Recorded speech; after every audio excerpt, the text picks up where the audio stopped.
3 steps ahead is the other counter spell we were talking about. What a card! It Beautiful. has it has risen a Fantastic lot. design team. Love it. It's the second coming of Cryptic Command to a lot of people. I'm not so sure. I love Cryptic Command. I think it's a fantastic card. I miss it so much, but it's close enough.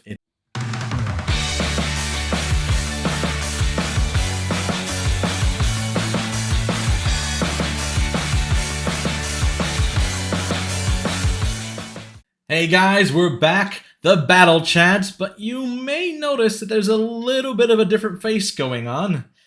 We have Christian here with us today, as unfortunately Josh has caught the Ligma. It hasn't quite blown out to full-on Bofa, but you know, one of these days we're hoping he recovers. No, just kidding. He's out on a course for his actual day job, you know, like a loser. I heard he knew we were talking about control decks, and he was like, nah, not for me. Yeah. Josh, not really known for his control decks, the infect aficionado, as we love to call him. But He yeah, can only count to 10. That's the problem. exactly.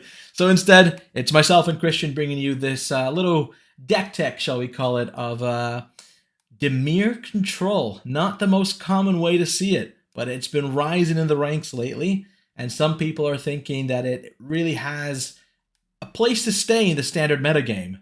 I know you've been really liking the deck lately, Christian. What are your thoughts on it so far? So people know that I love blue-white, and that's sort of my favorite archetype. I think what drew me to this deck is it actually looks, feels, and plays quite like blue-white control. I know obviously there are control elements, but the build's really similar. So if you like playing blue-white and you want something a little bit different, because I think what this deck is a little bit more rotation-proof. There are some key cards which aren't, but they have replacements, but far more than the blue-white deck, which loses a lot. So if you're a control player and you're looking for something post-rotation, then I'd have a look at it. But also, this deck's been putting in results. Like, this has got a really, really good win rate, and it's been doing well in some competitions. So I think we're going to see a little bit more of this in the RC as well. I think some people will be building this at the moment. But what's interesting as well, Luis, is we currently probably don't know what the best 75 is. I know we've had a good go today, but we'll probably discuss some other things outside the main deck that you could consider as well. So I think this video is going to be a really valuable resource for anyone who's looking to get into blue-black control in standard. Absolutely, and it's one of the reasons we're bringing it to you now. You know, the rotation is just around the corner, coming up in September when Bloomborough comes out, and it's definitely something that a lot of people have in mind when it comes to standard. Oh, it rotates. I don't really want to buy into cards that I'm not going to be able to play. I can't really play these cards anywhere else. They're not good enough for Pioneer, but they're just, you know, they're going to be out of standard, that kind of mentality with it. Well, this deck is perfect for that. It's rotation proof. It has maybe what? Memory Deluge, I think, is the only card, and Path of Peril. Those are the two. Yeah, and the Shipwreck Marsh, but Sure. like it keeps so much of the deck. It really kind of is going to be functionally the same afterwards. Whereas I think some other decks, I mean, I look at the blue-white list in particular as a control player, and I think, we're losing Emperor, losing March. There's so much that's like so many things that are really key to that deck. But yeah, we can jump into this one and talk about why we think blue black's really, really good and the deck itself. And I was lucky enough to be able to build it. I had pretty much all the pieces, need to borrow a couple of cards. I was able to play at the store championships, and the deck played much better than I did because I know you beat me. Yeah, I heard a pesky Esper player got your way. Well, I think as well, a little bit of inexperience with the deck, maybe a few things I do differently. Run some enchantment removal would probably be some of them, but yeah.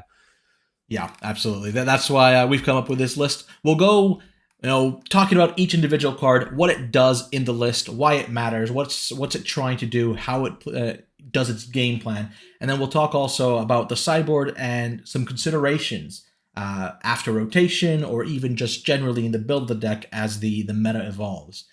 So starting it off, we have Jace, the Perfect Mind. He is the mainstay planeswalker of the deck. It is one of the only real win cons, as you may have noticed. There isn't a whole lot ways to win the game, right? There isn't a lot you can actually do to just beat your opponent down. And Jace is the way the deck tries to win. After it's able to maintain its board advantage with, all the wraths and the one-to-one kill spells it has, Jace comes down and it just mills your opponent out. That's what you're trying to do. It's quite the control deck, or the mainstay of a control deck, I suppose. Like the good old days. What have been your thoughts with Jace, and how has it performed in the deck for you? So yeah, I've realized we probably need to go back a step and talk about the win cons in the deck, just to overall, because people will be looking at this list thinking probably, yeah, how do they win? So I'll come to Jace in a second, but basically how this deck sort of functions is it has very few win cons. It has the Restless Reef, which is the 4/4 shark manland, and it has the Jace, which are the two win cons, and it also has half a win con in Phantom Interference in making the 2/2. So it has two and a half win cons. I think that's a generous half. The reason this deck functions is around the deadly cover up, which we're going to come to in a second, specifically the second mode there. But my thoughts of Jace on the deck is, first of all, with Jace main board, you are likely to win the domain matchup straight up. I think like you're gonna win game one. It's so good in that game, and I played a lot of domain and been on the other side of the table from a Jace. But the Planeswalker is actually a really good Planeswalker in general. Like the uptick ability is really strong too. You know, when you've got there's a lot of creature decks in the format. There's a lot of tempo decks, and that can actually ruin their tempo, is not being able to attack with that creature or not being able to functionally attack with that creature. So I found Jace to be really good in the deck. And of course, most times it's coming down, you are just -5. But the other actually at the when we were playing yesterday, I actually managed to -10 the Jace to mill 30 cards. So -10. if Oh you don't man. deal with it, it becomes a problem, and all of a sudden you have no deck. So yeah, it's the deck's main win condition. And it's not obviously great in every matchup, so there will be some matchups that you may want to remove the Jace. But yeah, in general, in how things are at the moment, this is a really good win con. And if you land it obviously against control, that's a real problem because they'll struggle to deal with it. Absolutely. That's he's Jace the perfect mind. He's the control breaker, as Jace often is. He is known for being pesky in that way.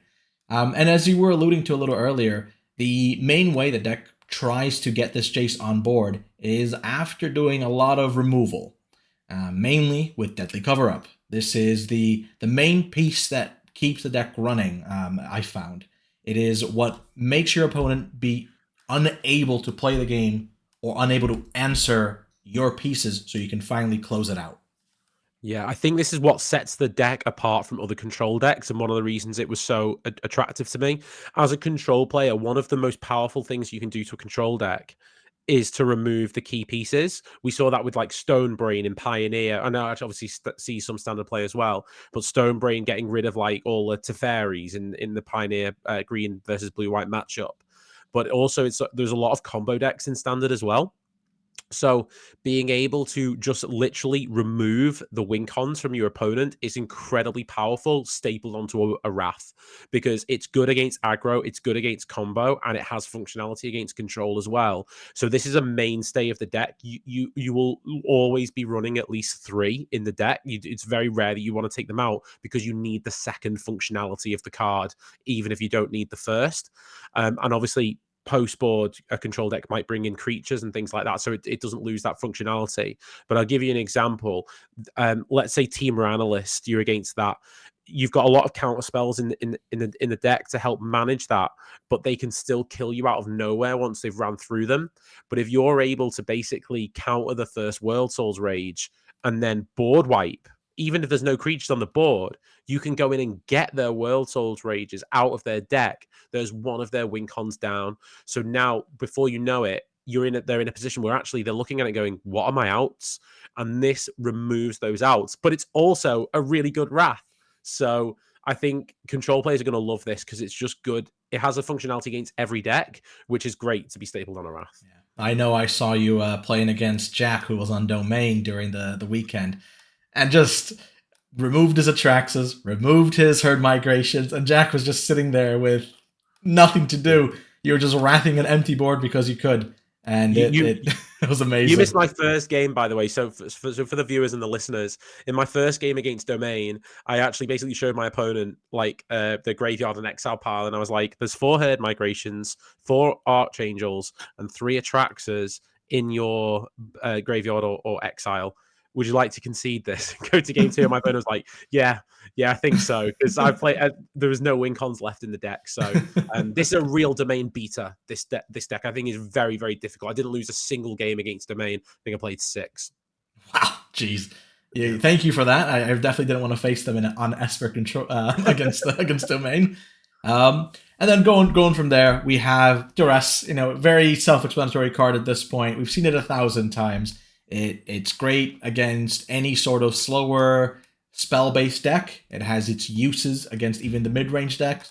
At its worst against aggro for the most part, because they tend to rely on their creatures a little more. You've seen it 1,000 times. I'm sure we don't have to explain it too terribly much to people. I mean, the question might be why there's one in the main board, and I think it's because there are some things that are just difficult for the counter to hit, and you might need to remove a key card at a key time. We have 2 also in the sideboard as well, which we'll come into. So these duresses are in there for those kind of like controlling matchups where you need to get rid of something from the hand, or like things that you might struggle with, like getting rid of an opponent's key enchantment as well. So the duress does, yeah, you know about that, Luke. So the duress does have some functionality in there too. Absolutely. Side.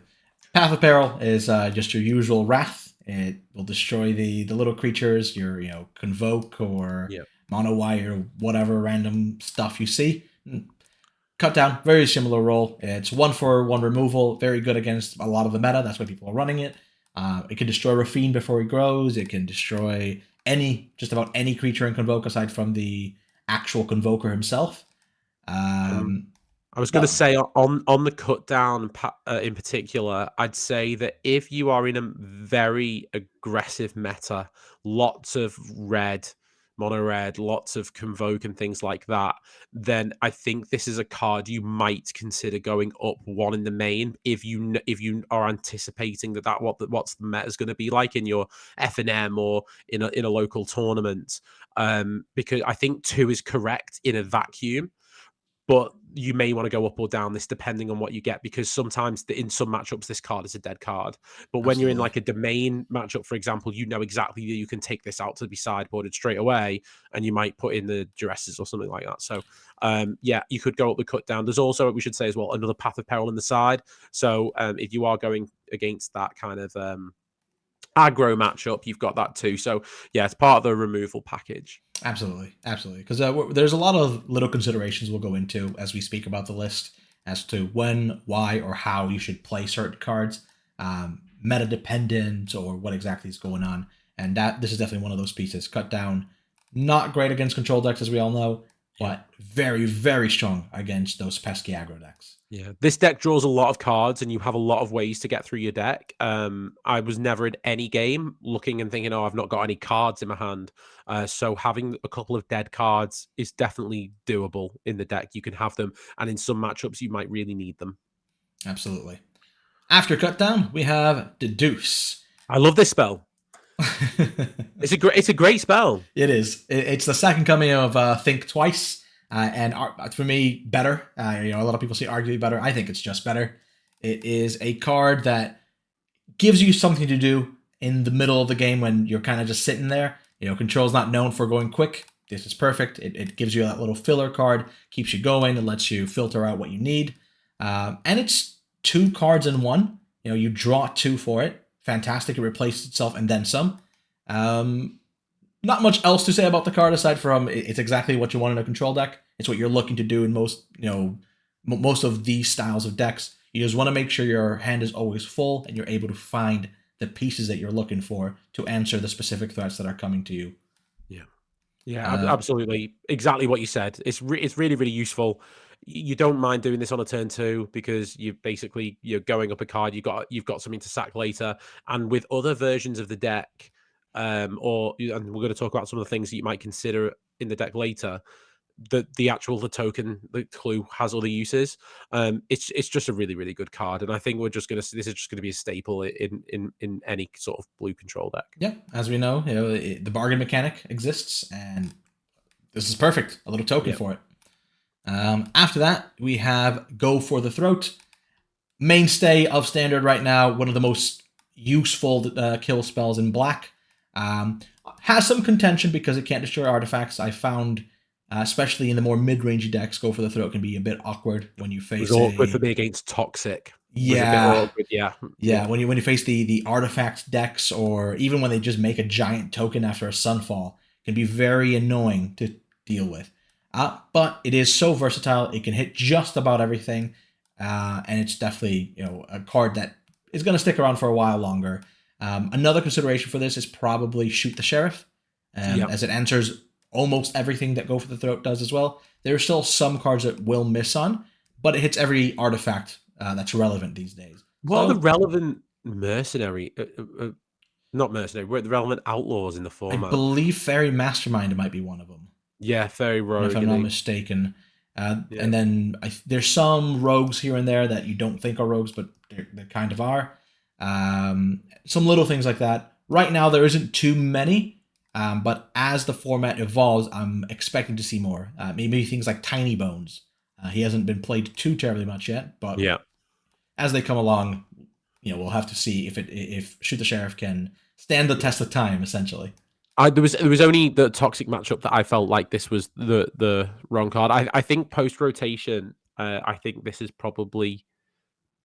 Oh no, actually, because we still got loads of things. So yeah, I think it's going to be either or, depending on what the meta's like. So I think if you're watching this video 6 months after we posted it, and you're thinking, oh, there's a lot of artifacts in the meta, then run Shoot the Sheriff instead. Yeah, definitely. Or more long goodbyes as well, depending on the format, because that's also part of the removal package, and it's particularly good against the Rafine deck because you say you don't care about the ward cost, basically. Exactly what we're going to go on. Long Goodbye.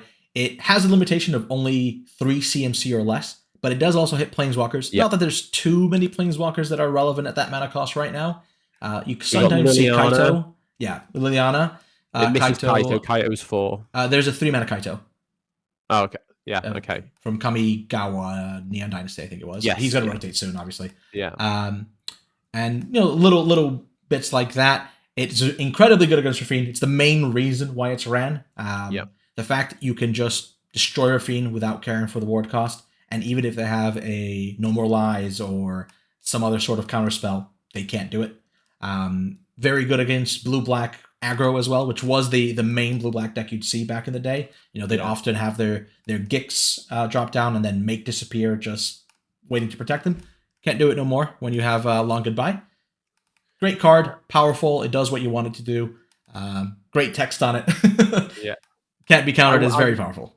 I wouldn't be surprised to see decks maybe running another one in the sideboard as well, just for certain matchups, because it does do a lot.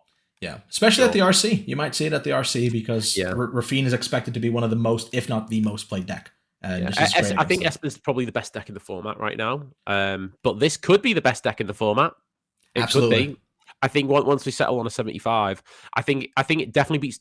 There's some tests you have to pass. Beating Domain is one you have to pass. You have to be able to beat Domain. You have to be able to beat whatever the most popular aggro deck is, which I think was Convoke, but I think Mono Red is starting to creep up a little bit. Yeah, it is creeping a little more. And then of course Esper. So I had one game against you with Esper. So at the moment I'm thinking, oh, this isn't good against Esper, but I'm playing someone who's very experienced with a deck against me who's just picked up. So yeah. Because I know from the pros playing at the RC in Canada, where this deck really made its huge debut. It existed, but that's where it really had its first big result. They were saying that it is a positive matchup against Esper, supposedly. I'm not so sure. I think it's at least 50-50, if not maybe better for him.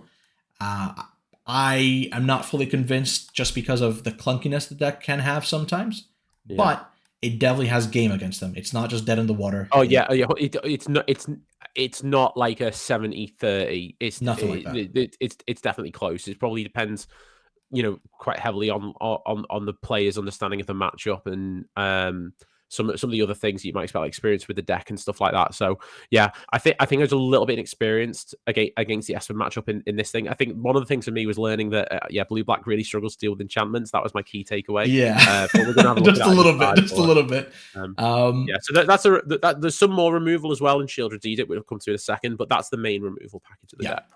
After that, we have Memory Deluge. This is a very strong card. It's been used for ages now. Blue-white loves it. So do just about any blue-based control deck. It finds you what you need. It is a double use spell. It's instant speed. I mean, what more can you really want out of it? On Arena, casting the flashback cost is usually a concede from the opponent as well. So it's actually a win con in some instances. Yeah, Memory Deluge is fantastic. It's going to be really missed by control players. Later on in the video, we're going to talk about what is going to be in their post rotation. We've got, I think, 3 options, Luis. So yeah, three come options really well prepared for the viewers to understand what's coming next from a Memory Deluge perspective. But yeah, at the moment, this is the best card advantage spell that you can have. So yeah, we want to run it. Exactly.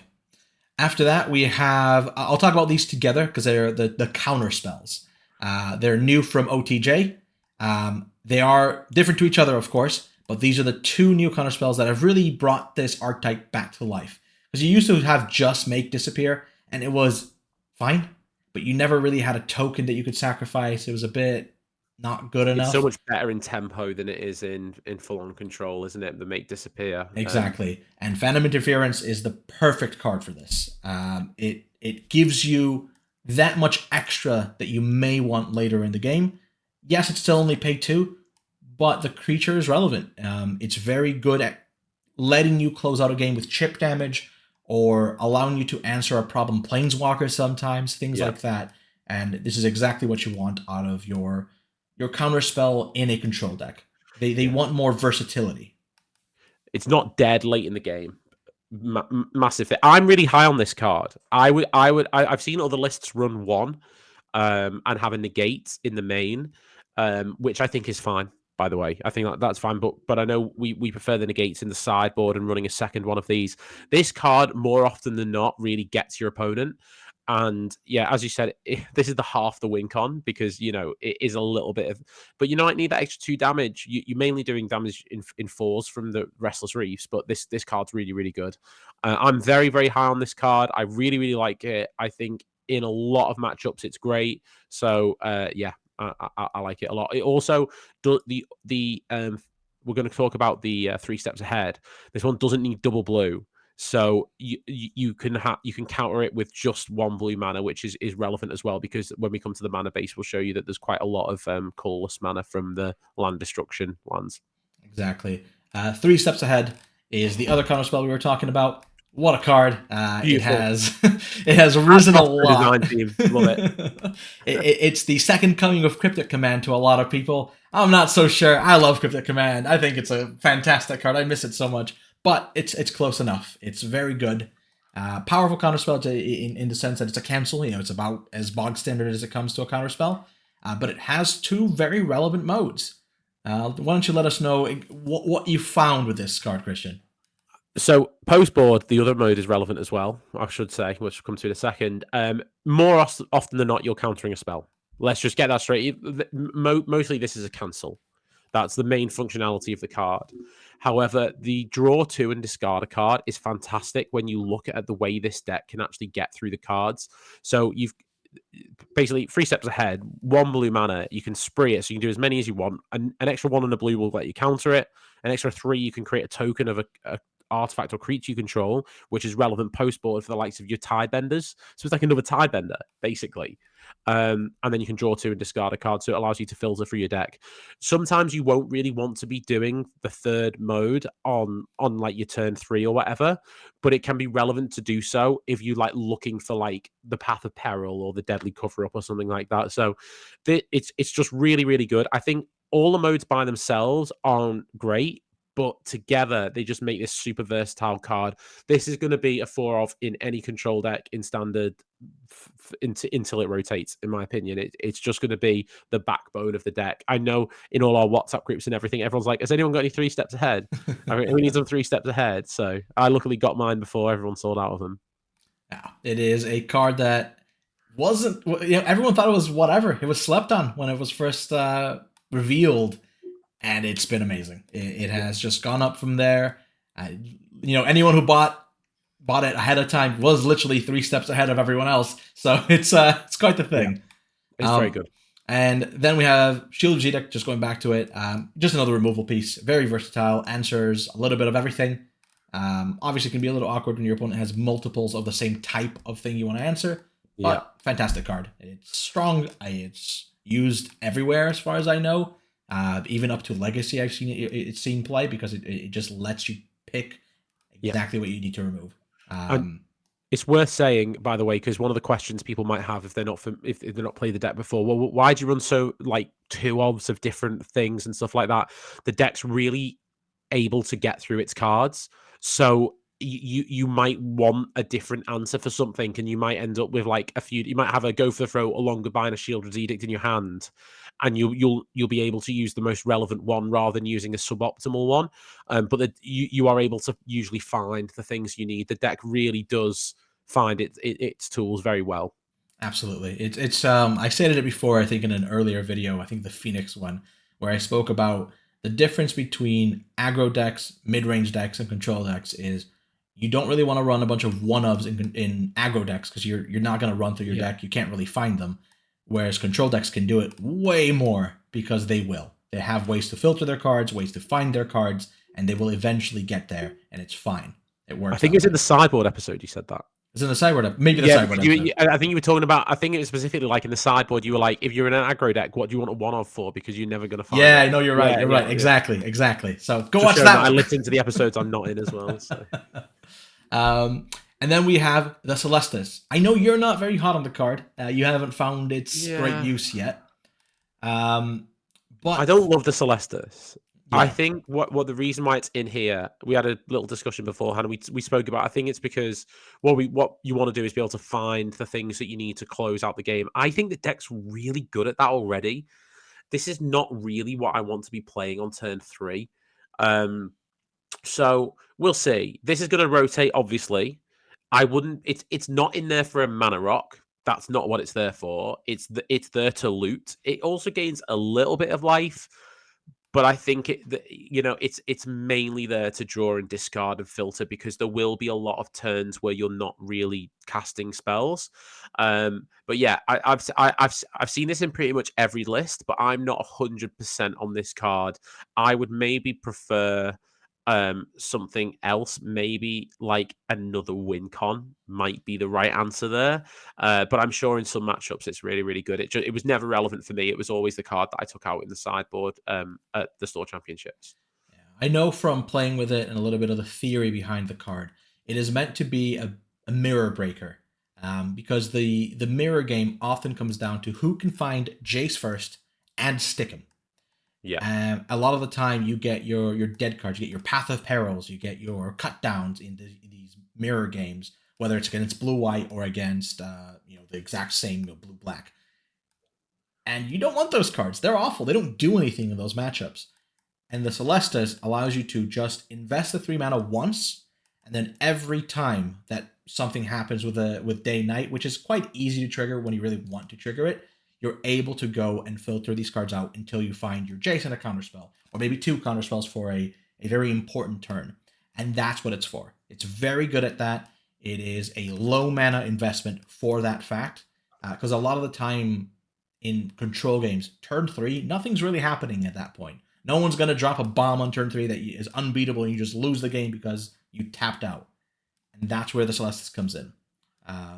Against aggro, it's fine with a little bit of life gain and filtering for your removal spells. Against mid-range, I think it's not good usually because they can usually remove it just because, and it's a bit hard to land and actually make use of it.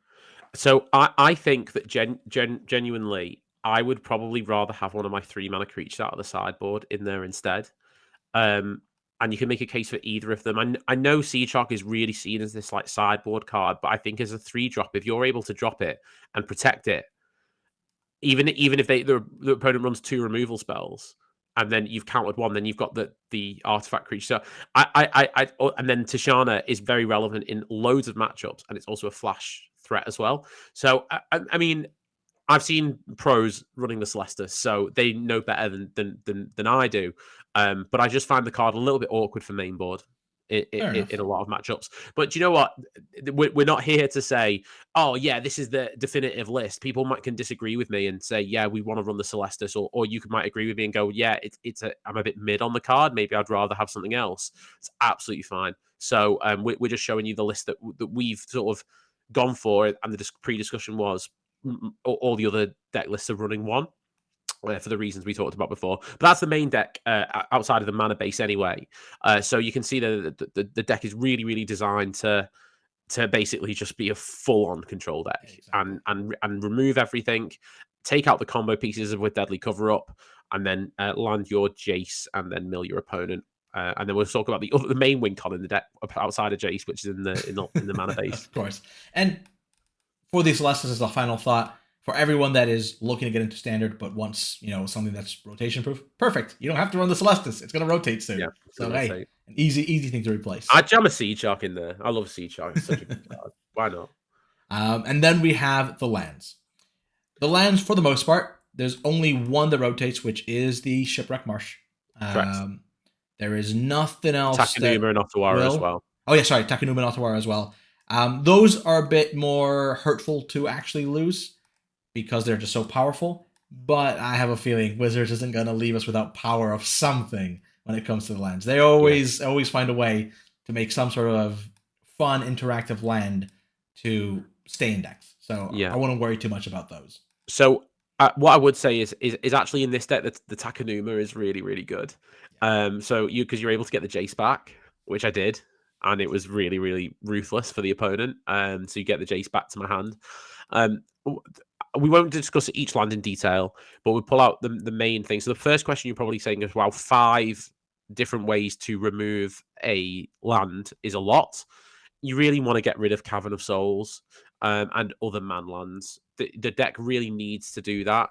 I think you could go to 4, but I found that 5 was really, really good, and the rest of the mana base was able to support those. It was never really an issue to do so.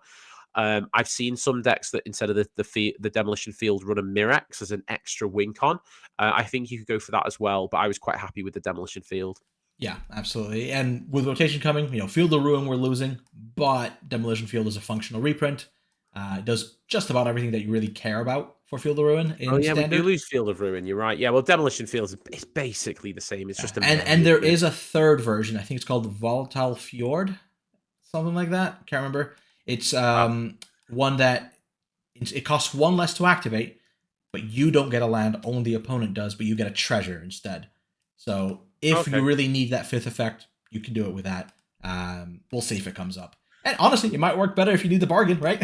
Yeah, I think because we're running the Sunken Citadel, I think the Demolition Field's better. But yeah, absolutely.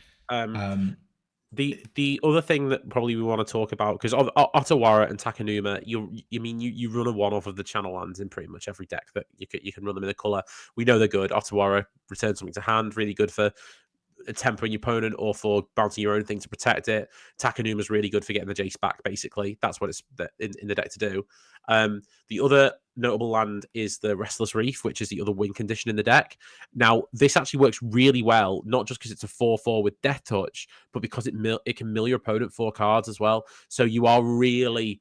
if you have a couple of this and you -5 a Jace, the opponent is really starting to get through their deck, and they're going to have to make sure that they kill you soon enough, because at the end of the day, as well as milling them, you will remove their pieces. And once it's in the graveyard, you can Deadly Cover Up. So it basically attacks the opponent's graveyard as well. But this land's fantastic.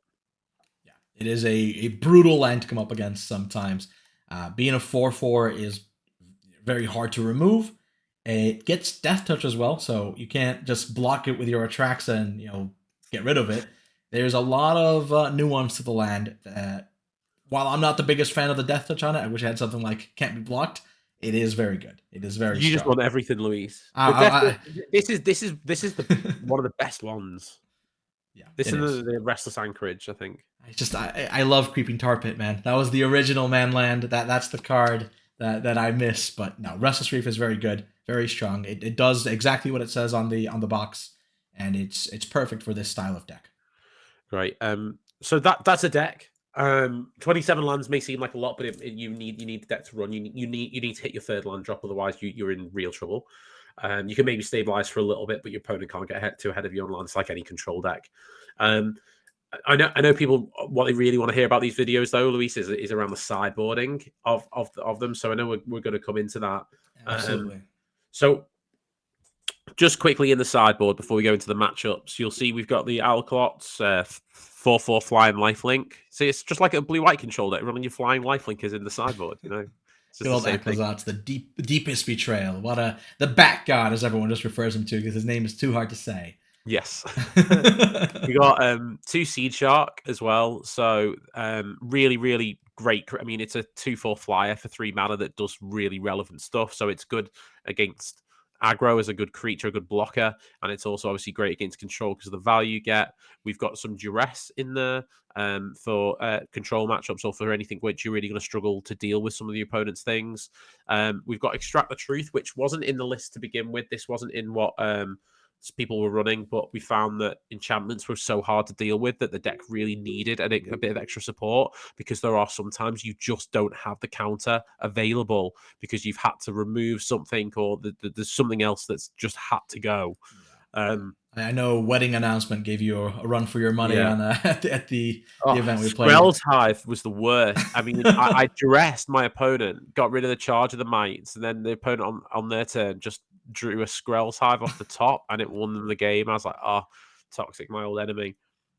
But yeah, this one's really useful. We got the gates in there as well for your basically your counter wars, and for some key matchups where you'll want to counter their main win con.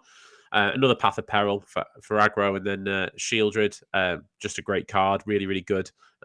If your Esper player is trying to connive for 20 billion.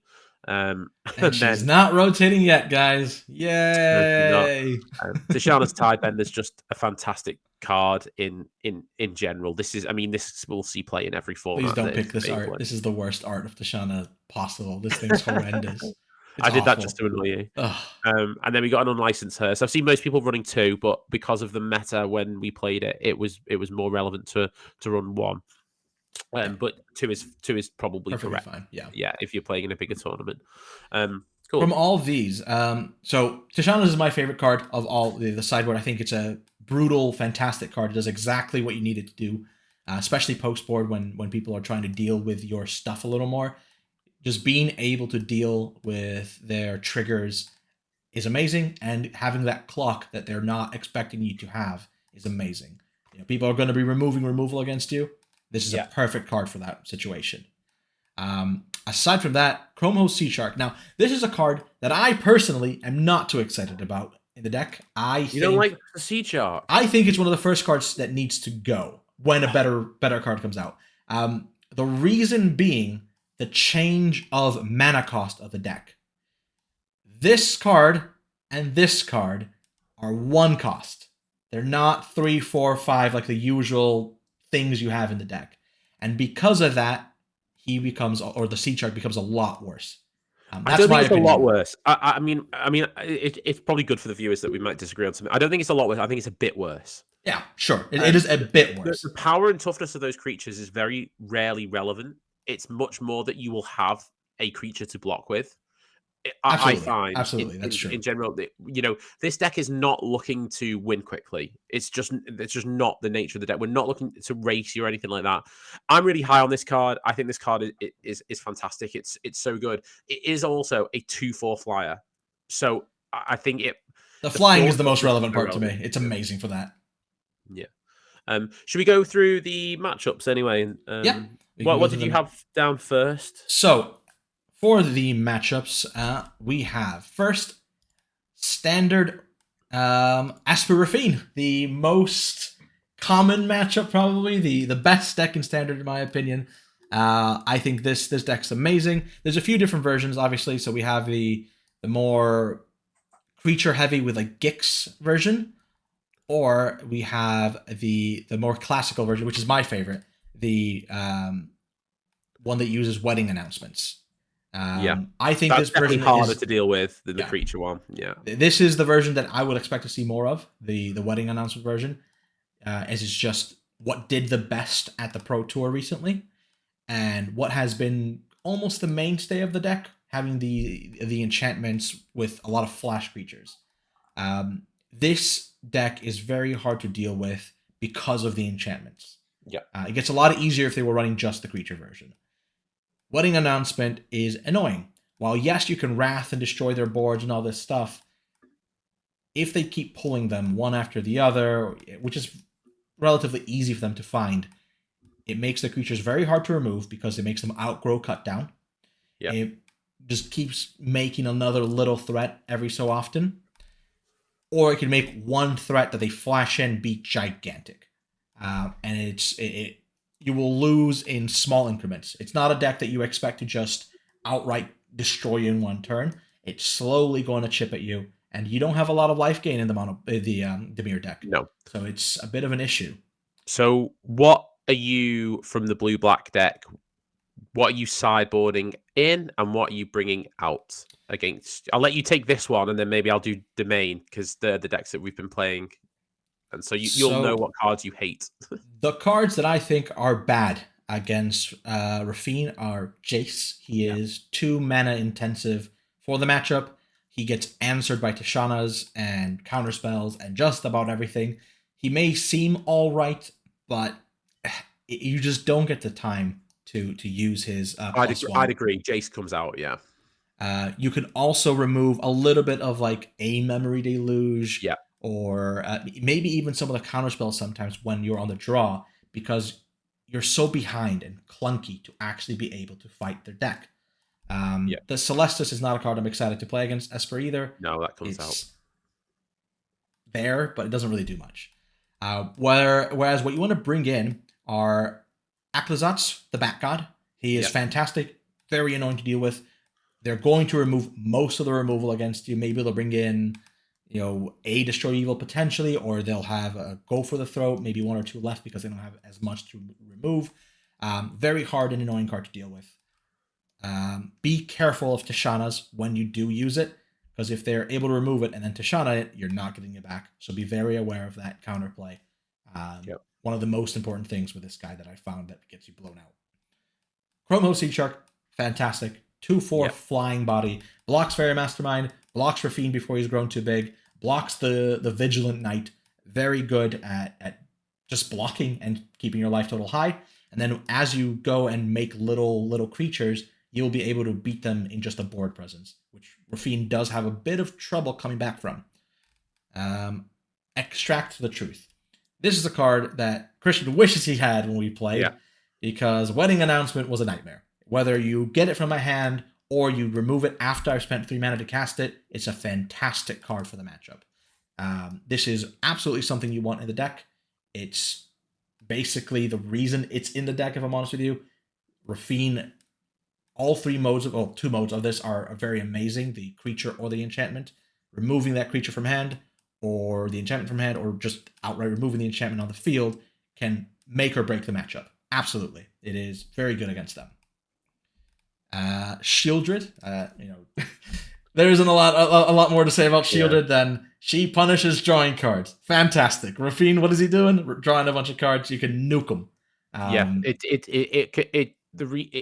think it's difficult to actually really stick and make sure that you can do it. But I think the card is so powerful if it does stick that it can just turn the game on its head against you. So I think that one is a definite include. I think you could make a case as well for the duress, but now that we're now running the Extract the Truth, I think I prefer the Extract. Yeah, I think duress was better in the version that didn't have Extract the Truth, just because you needed that way to remove the enchantments. I don't think you want it as much now because the creatures are just too important to deal with, and duress can't hit them.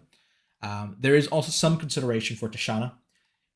It is a card that can answer Rafine's triggers, that can answer little itty-bitty things that they're doing to annoy you, and it is just a 3/2 flash that can block. I'm probably bringing at least one in for maybe one of the more expensive counter spells, the 3 steps, just because I think managing 3 mana for the counter spell, you could probably have a Tish instead for that. And also, there are some triggers that you really might want to counter that you'll have. So we've what have we got then? We've got out the Jace, a Memory Deluge, the Celestus, and a 3 steps ahead, was it? Yeah, I think it was 1, 2, 3, 4, 5 cards that we have at least out so far.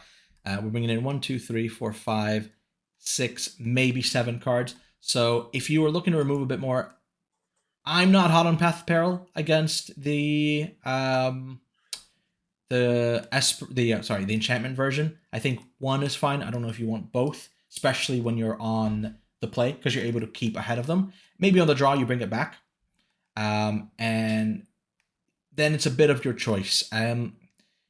I think potentially a second memory deluge when you're on the draw because you just don't have the time Yeah, to it cast makes them sense. is a good thing to take And the out. deck has other ways to get through the cards, and I think if you're at a point where you're comfortably casting a memory deluge against Esper, you're probably already in a really good position. Um, you need to stabilize. It's more important than the getting ahead with the cards.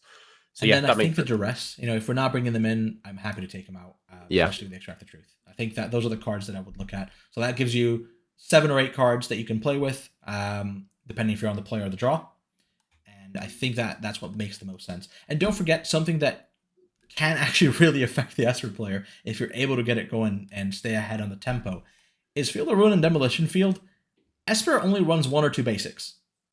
You are actually able to mana screw them sometimes, so keep an eye on that when you have your matchups with them. If you're able to get these going, it is definitely worth it, especially when their mana can be quite intensive because the hmm Esper costs 1 of each. So if you're able to attack and remove their lands, especially their black lands, as they normally do not run a swamp, it's a very good thing to sure. to target. Um, so moving on now to let's do domain next. Domain. Because I've been playing domain a lot. So there's loads of different domain lists. I think anybody who's listened to this has probably played against domain for a lot. There's no way you can have played any standard and not come against it.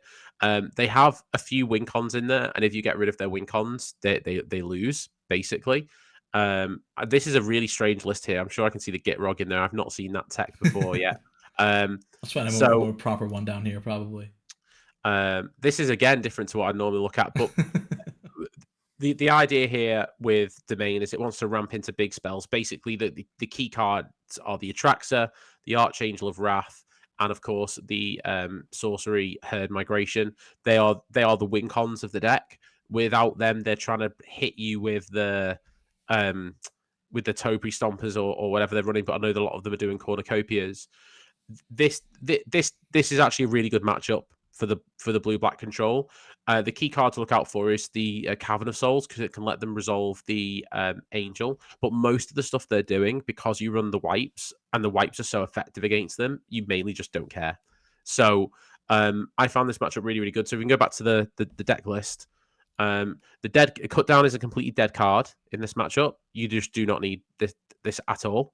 Um, and then you can go down some spot removal as well. So I would say getting rid of the long goodbye is just completely you can it's fine to do. It only hits the Topiary Stomper in the entire deck, and that you have so many wipes with a deadly cover up. You're just not going to need them. Um, the herd migration, if they resolve it, and then you can't get rid of the beast, can be a problem. So I think I would run at least one Path of Peril, but I think you can keep 2 in. It's up to you. But basically, you want to bring in your Tide Benders because it counters the invasion if they still run it. If they don't, it counts as the Atraxa. So if they play the Atraxa and you just counter the ability, that can just be backbreaking for the opponent. And even Your against the Jace, cornucopia version, when they're gaining life, you can actually yes, counter the life gain and stop yeah. the mana rock from working. Yeah, absolutely. Your Jace is super powerful against them. What you want to do is you want to resolve the Jace and just immediately -5 the Jace. If you do that twice in the game, you win. If you can do it with both Jaces, they just can't come back from that. And then use Deadly Cover Up essentially to get rid of their key pieces. You could also potentially bring in your Extract the Truth, but you don't actually have a lot of removal for their enchantments anyway. For their ley lines, you can get rid of their beans, but again, most of the stuff they're doing, you don't really care if they're drawing cards because your strategy is to mill them. So if they play 2 beanstalks, that's probably a mistake against you. Because they're gonna draw out the deck. You can run the Shieldred and things like that in there as well. But in all honesty, if you're able to maybe duress some key points out the hands, you can bring your duresses in. Um, you're in a good spot. The negate's good as well. In fact, you know what, Luis? It's hard to actually pick some of these cards because the deck is just so good across 75 against the main that I would hate it. But I think you can basically take out spot removal and bring in things like your negates, because you want to counter the herd migration or their own negates.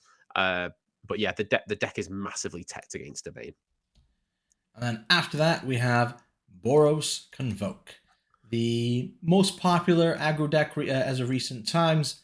Obviously, Mono Red is on the rise as well, and we'll talk about that one a little bit too. Boros Convoke is one of those decks that can absolutely just get you sometimes. Obviously, this is there's a lot of different little versions of it between Rabbit Battery, Nurturing Pixie, or they run more Evangelists sometimes. There's a lot of different versions of the deck these days. I think one of the most common has 3 War Leaders Call instead of just 2. I prefer it that way, and I know from the Channel Fireball article, they've dropped Sanguine Evangelist altogether because they find it to be too slow. Now, what does this mean for Blue-Black? What you really want to keep in mind is you don't care so much about the value that they get with their Convoke creatures. You just want to keep your life total relatively high. So even if they're going to Convoke, you want to just make sure you can remove their stuff before it hits you. That's what matters the most. So cards like Path of Peril are fantastic because it answers a lot of their little things. Whereas cards like Duress are not so great because it's their creatures that are dealing the damage. Yeah, they have an enchantment or 2 here and there, but you don't care so much about that stuff. It's their creatures that matter. Jace, again, not in a good spot here. You don't really want to be casting him for his Phyrexian cost because it costs you life, and 4 mana is a lot to tap out on and then maybe basically irrelevant in the matchup. Yeah, you're not beating them with mill. You're beating them with you've gotten so much advantage after wiping their board that they can't come back. So these are the cards that are going to be coming out against Convoke. All your spot removal is fantastic. Memory Deluge, again, you don't have the time to cast this card, so you're going to be removing a few of them. 3 steps ahead, too slow a counterspell. They have Cavern as well, and you don't have as much time to be Field of Ruining. So these kind of things are what you're going down of. What did you think of Celestus in the matchup? So it's not... I mean, the life that you gain from that can be relevant in this matchup, I think, but there are better cards in the sideboard. I'd rather have a blocker than that. And so, like something like a Seed Shark or something like that is a better turn 3, even because it will save you more life. It's more difficult for them to remove. The Celestus, it can work a lot because Convoke quite often will double spell, but they'll tend to do that earlier in the game. And so realistically, I find that the life is so minimal that I'd rather maybe hold up a counter for the War Leaders Call or just have a blocker. And the thing is, we run a really good removal package here with lots of Wraths. I think that the strategy against them is to every creature matters and just get rid of everything you can. Literally, like everything that comes down, you want to get rid of, and then use like your Shieldred and your Alkalots, to gain life later in the game. I think you've called that Bat God a different name each time you've said it so far. What did I say that time? Alkalots. Aclazots it is, yeah. Sorry. It's amazing. Say Bat God. Easier. Me fail English. Yeah. So, when you're bringing in, it's Aclazots, the Chromho Seed Sharks, Shieldred, the Path of Peril. Would you bring in any Tishanas as a blocker or anything like that, or is it not quite the matchup? Yeah, I like it because it can be really backbreaking against the 4-mana Knight. But I wouldn't bring in 3. Maybe 1. Yeah, 1 or 2. Yeah, so that's about 6 cards. I'm definitely cutting the Celestus, 100%. Yeah. So you'd cut the 2 Jace, the Duress, at least 2 Memory Deluge. Yeah, at least 2, maybe even 3, because I think that you've got enough card draw options around there anywhere, and I basically, as soon as they've got no resources, they're dead. Yeah, and then would you cut the Celestus or 3 steps ahead first? So personally, I'd cut the Celestus. I'm just not high on the card at all. But probably the 3 steps ahead is correct, because anything that says life gain can be really relevant against them. But I just think it's just not what you wanted to be doing on turn 3. Hey, it gives you the Wrath 1 turn sooner sometimes for It deadly does cover give you up. the Wrath 1 turn sooner. That's a good point. But they want you dead turn 4. Really. If you're casting this turn 3, you're probably going to die. So. It's more relevant to if they're going to kill you on turn 4. It's more relevant to have the counter spell for the recruiter. Yeah, absolutely. Yeah. After that, we have Dimir Control. This is known as Dimir Analyst, or the most boring. You're dead. Go and make a cup of tea while your opponent resolves all their triggers from the Capenna Lands deck. Yeah, what a fun deck this is on Arena. So, oh boy. So the key things to point out about this one, similar to Domain, it has some key win cons in there, and once they're removed with Deadly Cover Up, your opponent has no way to kill you. So they are World Soul's Rage and Fires of Victory. I've not played against the Kellen version, Louis, so you might have to correct me here, but these are the ones that do damage, basically. Yeah, so Fires of Victory is only on creatures, so not even to your face. It's not even to face. Oh, would you just get rid of the World Soul's Rage? Yeah, World Soul's Rage and Kellen are the 2 things, because he will make your stuff be a little stronger, I guess. Yeah, my opponents were not playing the Kellen version, so maybe this one. They also have a loop with Shigeki and the Colossal Sky Turtle, where they can basically just keep bringing things back from the graveyard. So with this deck in particular, it's again same strategy as you want to remove their key pieces. You don't really care about most of the things they're doing apart from them doing a combo and them resolving the big spells. So if you're able to remove the World Soul's Rages from their deck using Deadly Cover Up, you're in a great spot. This is a really tough matchup for your opponent and a really good one for you, because you have all the counters in the world to stop them actually resolving what they need to do. But you do need to just remember that they can win on the resource battle if they're able to loop the Shigeki and the Colossal Sky Turtle. So don't allow that loop to happen. So it may be in some matchups you actually need to Deadly Cover Up one of those pieces. But other than that, the main thing to get rid of is the World Soul's Rage. If their deck loses the World Soul's Rage, they're in a really tight spot. Their other thing that they're trying to do basically to get loads of lands on the table is play the Analyst. And activate the Analyst. Try and make sure they've never really got the mana to do that, because they can start getting ahead of you. So this is a really traditional control strategy to be that deck. And when you're looking at the sideboard side of things, there are some things that you'll probably want to bring in. So I would say that you're hovering menacingly over the duress, Louis. So you're trying to get me to start with the duress.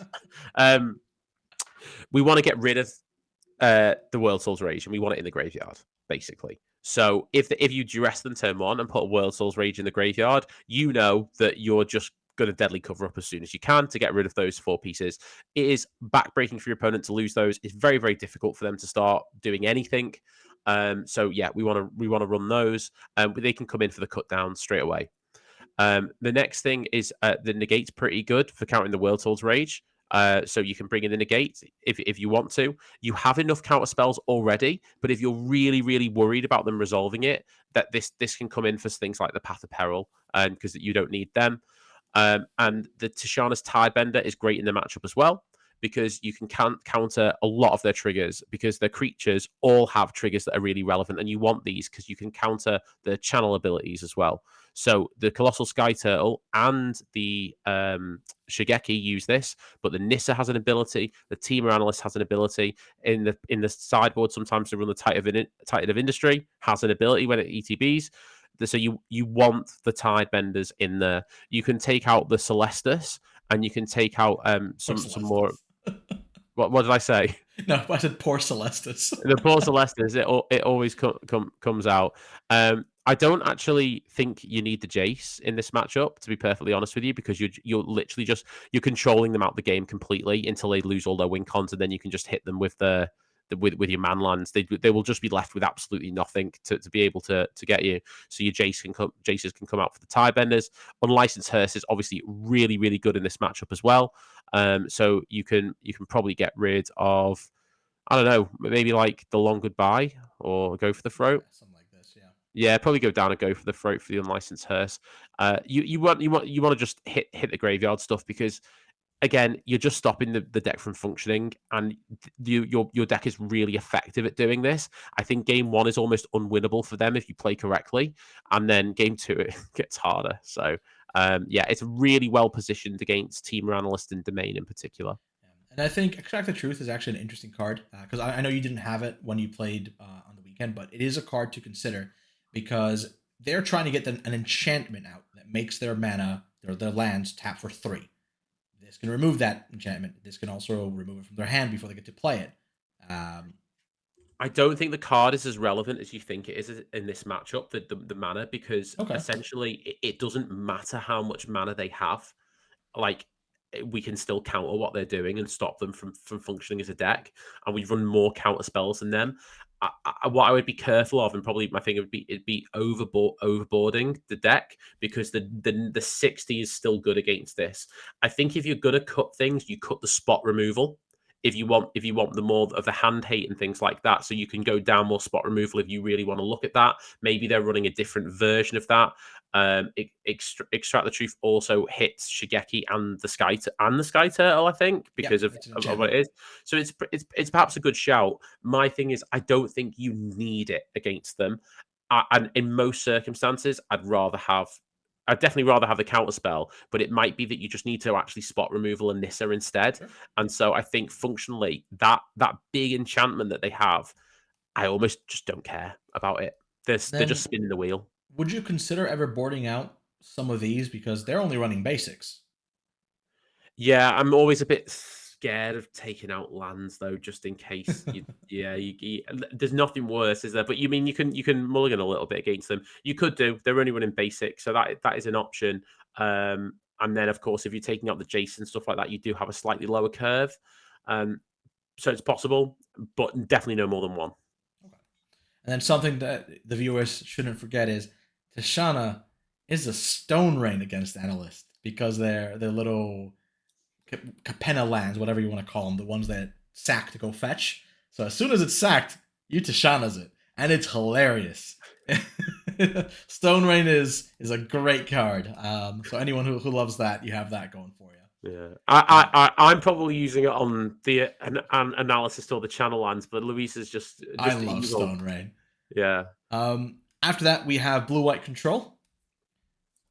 Now, Blue-White Control is a deck that you're very familiar with in Pioneer, whereas in Standard, I know you haven't played it as much, but it plays functionally the same. It's a lot of counter spells, and then you land the Wandering Emperor, and you go from there. Against this deck, because it's just a control mirror match, like we said before, Jace is a key piece here. Yeah. This is what needs to land for you to just win. If you're able to land Jace and then start milling their deck, fantastic. That's exactly what you want to do. The cards that are not useful are the same suspects as usual.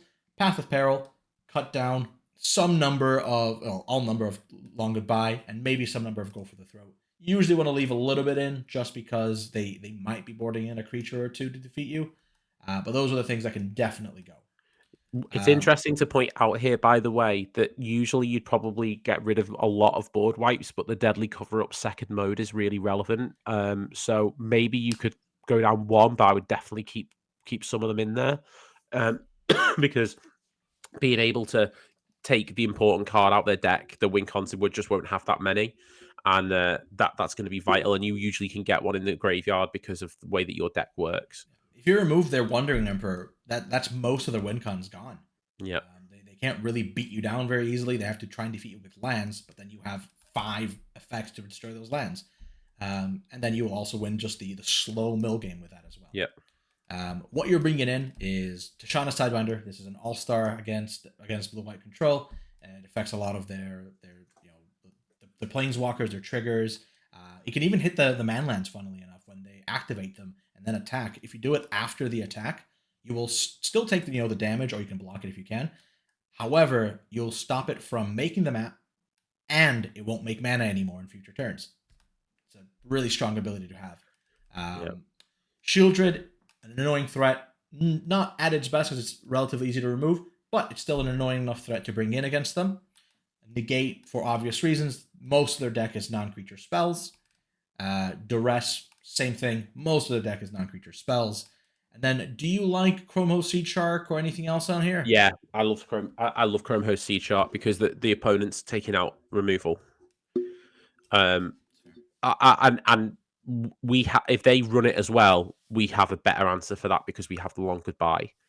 So if I'm leaving if the spot removal I like to leave in would be the long goodbye. Obviously, the edict stays in 100% because that's going to get hit their planeswalkers as well. But if you think they're running the Seed Shark, then I definitely keep that in. Seed Shark's really if you land one of these and are able to protect it, it's really tough for your opponent to get through it because they will take out the temporary lockdowns against you. It doesn't hit anything, so they won't be able to deal with the tokens that well. And you'll be able to get around some of the you basically by the time you've counted a couple of spells, you'll have some more win cons, and your land is a bit better than theirs. I think it's a 4/4, even though it doesn't fly. So yeah, I think the Seed Shark comes in. I think there's quite a lot that can come in, and I think you can get rid of a lot of the spot removal. But I definitely like the Deadly Cover Up still in there. That makes sense. And then last but not least, we have Red Deck wins. It's going to be a bit similar to last Convoke. but least. You mean last but least? Christian, come on, we're having a control podcast today, Luis. okay. Sorry. Last but least. Mono Red. Against Mono Red, it's going to be a very similar game plan to Convoke. You want as much spot removal as you possibly can, as many Wraths as you can. You still want the Shieldred and the Ecclesats so you can keep your life gain. The Celestus, I think I'm more likely to take it out this time, just because they're so fast that you cannot afford to do it. Luis, can I just ask, sorry, while you're hovering over Oribas Forge, are these horrible red deck players now running 4 Oribas Forge in the main? Some of them are, yeah. God, I hate them. They're just terrible people, aren't they? Why they even print that card? This card is a nightmare to deal with sometimes. Tishana's is very good against it. So if they are the Oribas Forge version, do consider bringing in some number of Tishana's because you need a answer for it. Blue-black is not known for dealing with enchantments or artifacts, and this is definitely one of those issues for the deck. For the most part, what you're taking out is very similar again. Jaces are not going to do anything here. You don't want too many memory deluges. I think the Celestus is not good, depending on the version of Mono Red. And then probably 3 steps ahead. I'm probably taking out more than 1. Maybe 2, yeah. I want all the creatures from the sideboard in the main deck. I wouldn't be leaving a creature in the sideboard out. So that's 7 creatures that are going to come in. And then duress, if they're on the Oribas Forge, I would probably leave that. Yeah, it's a good shout. If they're not, I'm happy to take it out. Well, we're definitely bringing in 8 cards, aren't we? Because we're bringing the 7 creatures, and we're bringing in the third Path of Peril. Yeah. So there's 8 cards there. I'd say the Jace and Celestus are obvious. You can probably go down at least 1 Deluge as well. If you're on the 4 Deadly Cover Up, I'd actually consider going down 1 as well. Would you? 5 drops are hard, and you need to find these. So if you need to make space, I think it's perfectly reasonable to go down a Deadly Cover Up for a Path of Peril. And it's not like Mono Red is not one of those decks where you can surgical a card out of their deck. I mean, I'm gonna disagree. Okay. I think my 8 are the 2 Jace, the Duress, the Celestus, and maybe even all 4 steps ahead. No, probably 2-3 steps ahead and 2 Deluge. And I'm keeping all the Deadly Cover-Ups because I can tell you now, Luis, if you need that Deadly Cover-Up and you can't find that Deadly Cover-Up, you're going to be in it. Because I think because the deck runs so much spot removal, I think if you hit your land drops, you can probably get to the Deadly Cover-Up. Imagine you Deadly Cover-Up and you get rid of like one of the burn spells or the Oribas Forge because you've been able to Phantom Interference it or something like that. And I think I think 5 isn't great. Sure. But like in Domain, I'm not cutting a Sunfall against Mono Red. I want every Wrath I can have against that deck. They can stumble, but it also you can get their burn spell, and that burn spell might be really relevant if they can't deal 3 damage to your head, or it might be that you can get rid of the bird before they can have a chance to plot it, and then they've lost a lot of steam. I don't know. I mean, it is a bit of a difficult one, but I mean, if you're on turn 4 and you're casting a memory deluge, you're probably dead. Yeah, exactly. So things to consider. Depends on what version they're playing and what version you're playing, right? But that's those are the cards to consider. For sure, we want the creatures. That's what we know. And then some of the obvious cards. Then you can debate whether you want the fourth one or not. Christian likes it. I don't. Depends, on what exactly you're looking to do. Yeah, we're not a million miles away from each other, though. So, No.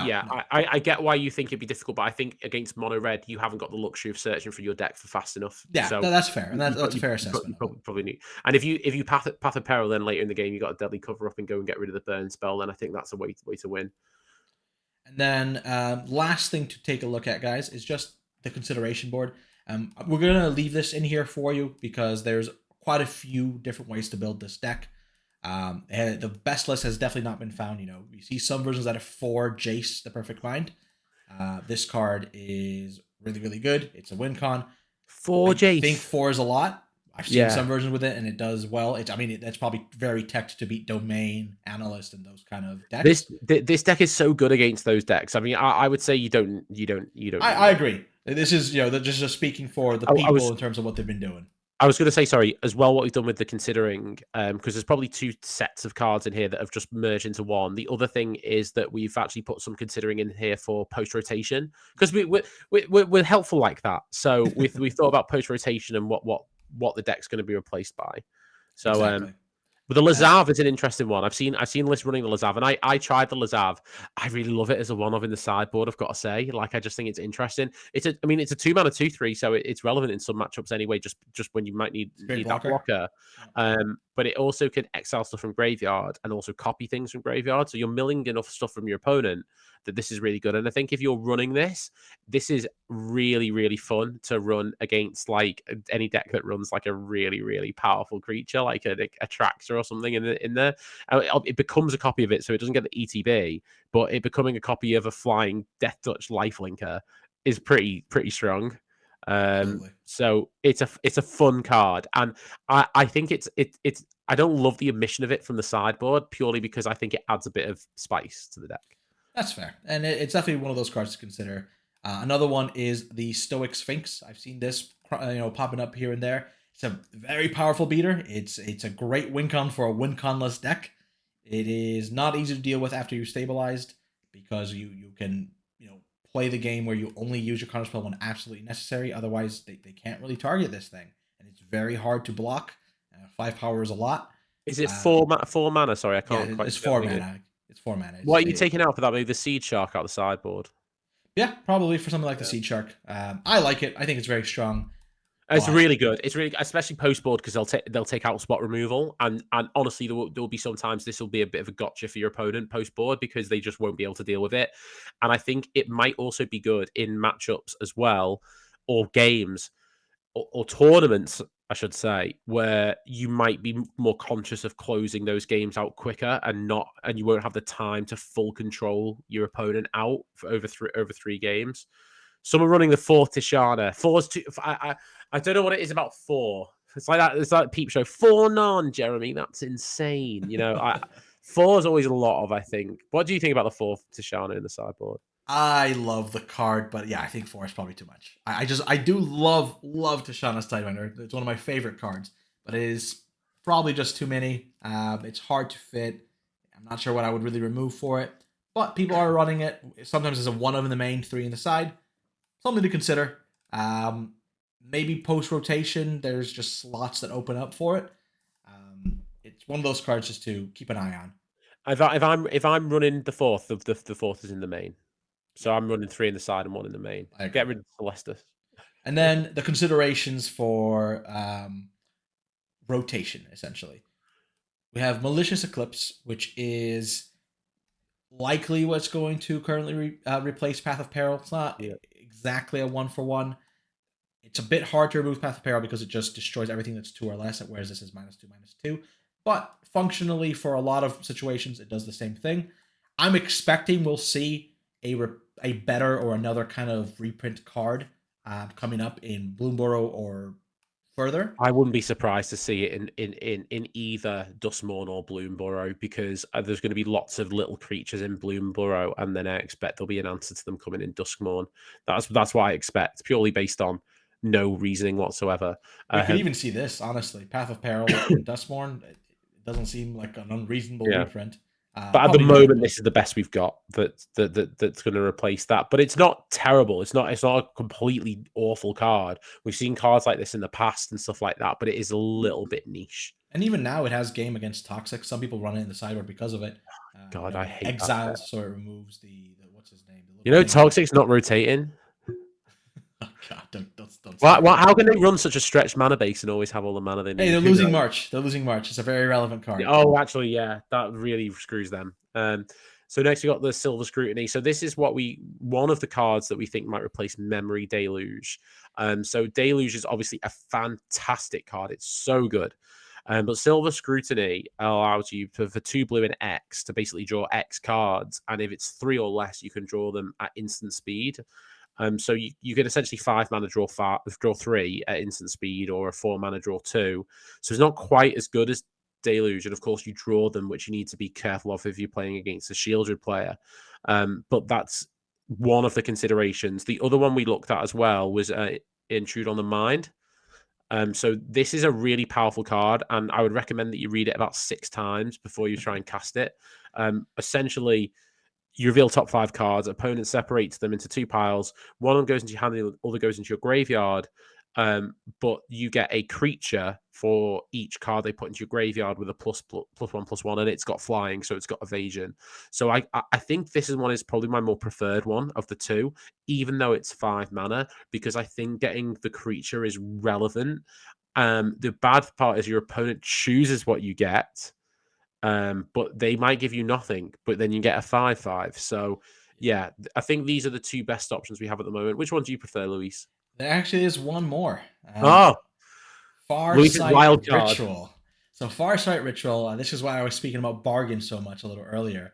It is Memory Deluge on the front side, straight up. It is look at the top 4, put 2 of them into your hand. However, if you bargain it, it is slightly better than Memory Deluge's backside, or the flashback side, which is look at the top 8 and put 2 of them. So you get to see 1 more card. You still put 2 of them into your hand. I think there's also a very powerful effect. It is the most similar to Memory Deluge in how it works, and it's the same mana cost, which is 4, which is, I think, rather relevant. And I expect this to see a little more play coming up, especially if you're able to use the bargain effect, decently. Deduce is very good for that. Even if we start running that other land that blows up non-basics, you make a treasure.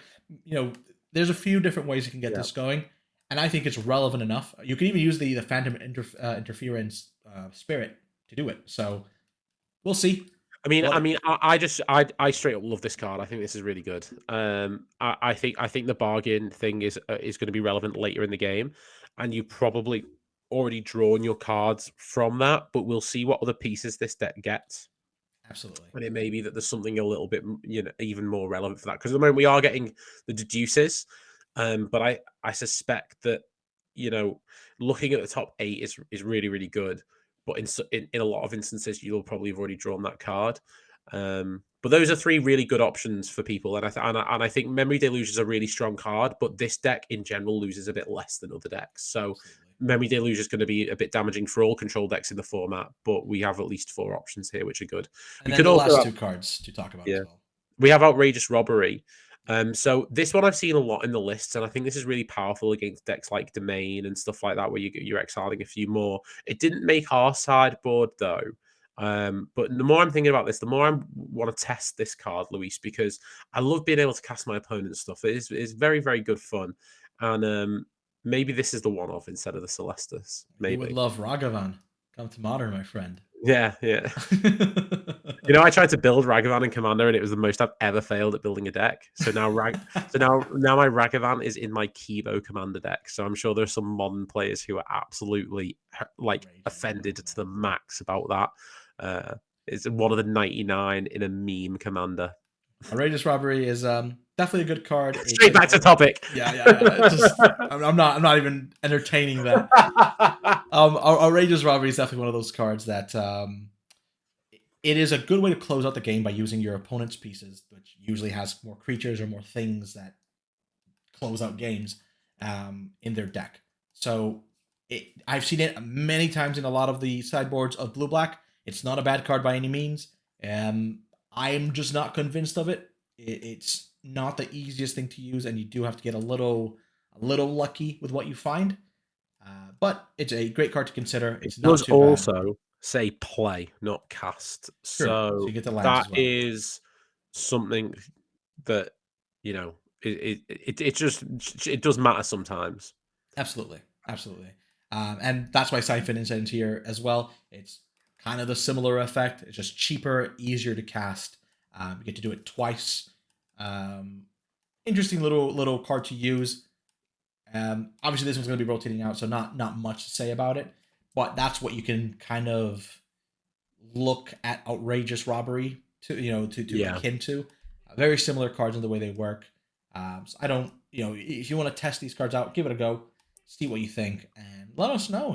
Give us a comment below of what you think might be the best way to build this deck, whether it's from anything we've discussed or something completely different, because it's definitely a deck that has a lot of room for error.